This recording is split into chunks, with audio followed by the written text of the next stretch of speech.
One of the things that brings us together, Catholic and Baptist, Methodist, Episcopalian, and everything, is our joy.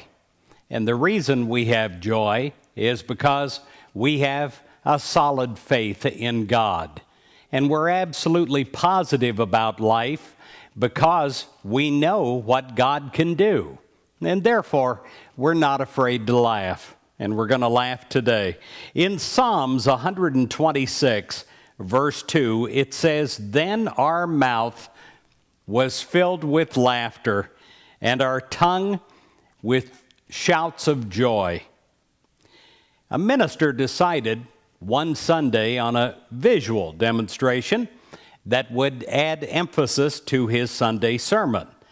4 worms were placed in 4 separate jars. The first worm was put into a container of alcohol.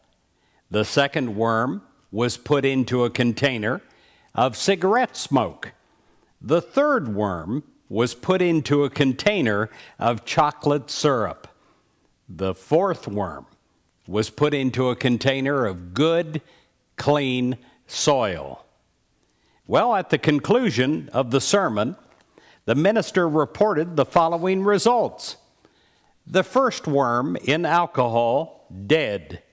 The second worm in cigarette smoke, dead.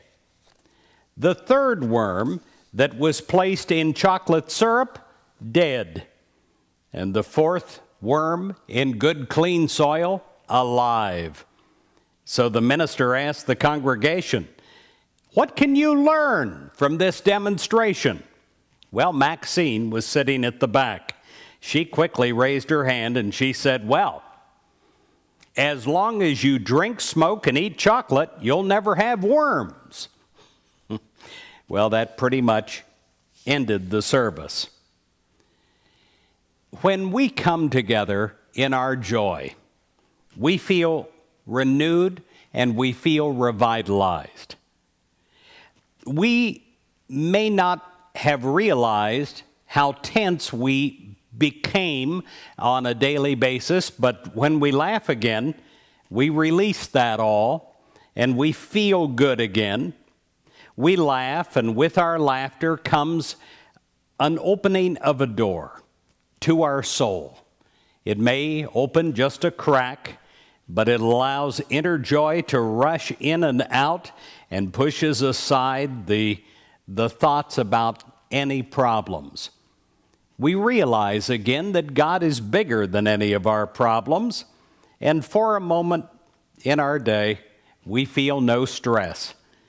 Even for a moment, that is a gift from God. Even for a moment, we're able to relax after letting the joy of our spirit shine within us. Well, what happens then? It's a renewal in our soul. We think more clearly. It's amazing, but often even a little laughter releases what seems to nourish us as much as food and water during the daytime.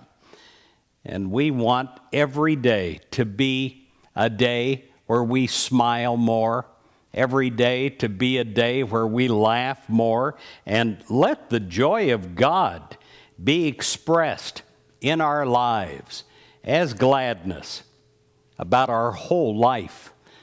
And as we practice that, truly, we practice the presence of God.